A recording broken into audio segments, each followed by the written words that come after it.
Water is the most important factor in a fish room. Water defines the type of fish that can be kept, and the availability of water will play an important role in where the room is built.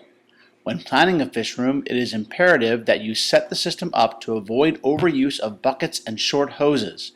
Lugging full buckets around will get old very fast. Water needs to be able to flow easily through the fish room.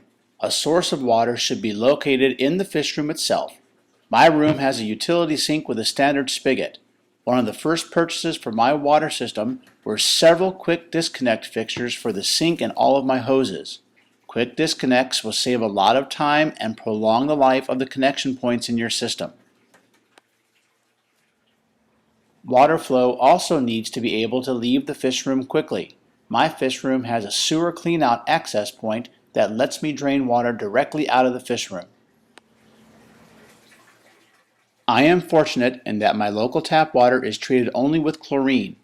I can remove it with carbon blocks attached in line from the sink through the hose to the aquariums. These canisters consist of 2 sediment filters followed by 2 carbon block filters. They are the type that I buy at a hardware store that are designed for drinking water. The only water this hose ever has running through it is from the tap to the tanks. I use several different long hoses to drain water from the tanks. This apparatus is a self-leveling siphon that I built from PVC pieces and fittings. The siphon consists of 2 loops. The large loop starts inside the tank. The smaller loop is outside the tank and has an opening on its top. When the opening is closed, the siphon runs normally. When the hole is open, the tank will drain until the water level in the aquarium is even with the hole. The water drains from the tank to the hole in the floor, but when the self-leveling siphon is in use, it drains very slowly. To change water using the self-leveling siphon, I start the tank draining and then turn on the hose from the sink at a slow rate. The self-leveling siphon will keep the tank from overflowing. This system lets me walk away from the aquarium during the water changes and is especially useful with large tanks that take a long time to fill. Someday, I will try to drill all my aquariums so that I can just turn the water on and have the water flow out of a bulkhead in the back of the tank. But that's a project for later on this year, I hope. My tap water is too hard and alkaline for the soft water species that I like to keep, so I use a 180 gallon per day reverse osmosis system to purify my water. I use the quick disconnect valves to attach my RO system to my tap water whenever I need to make new water. The RO water flows from the unit into this 150 gallon vat. It takes me a little less than 24 hours to fill this tub. The vat is equipped with a sump pump that I purchased at a local hardware store inexpensively. That pump is attached to a hose and runs continuously, recirculating the water in the vat so that it is well oxygenated.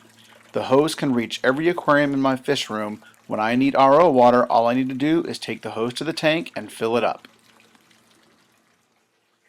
I use some of the wastewater from the RO machine to water change my hard alkaline fish like my Lake Malawi and Lake Tanganyika cichlids. This hose is the wastewater coming from the RO machine. At the other end of the tank is that self-leveling siphon. So while I am making new RO water for my saltwater fish, I am also doing a water change on this Lake Tanganyika tank. Knowing the type of fish that you can and cannot keep in your tap water without changing your tap water significantly is an important step in becoming a good aquarist. Buying fish that cannot be accommodated by your tap water is a very frustrating lesson for new aquarists to learn. So do some research and find out whether or not you can make the water your fish need. But it is also important to remember that fish can be very tolerant of a wide range of water conditions. Just because a book says a fish has to have an acid pH does not mean that that is true all the time. Marine aquarists, especially reef keepers, also have to pay attention to the chemicals that are coming into their aquarium from their tap water.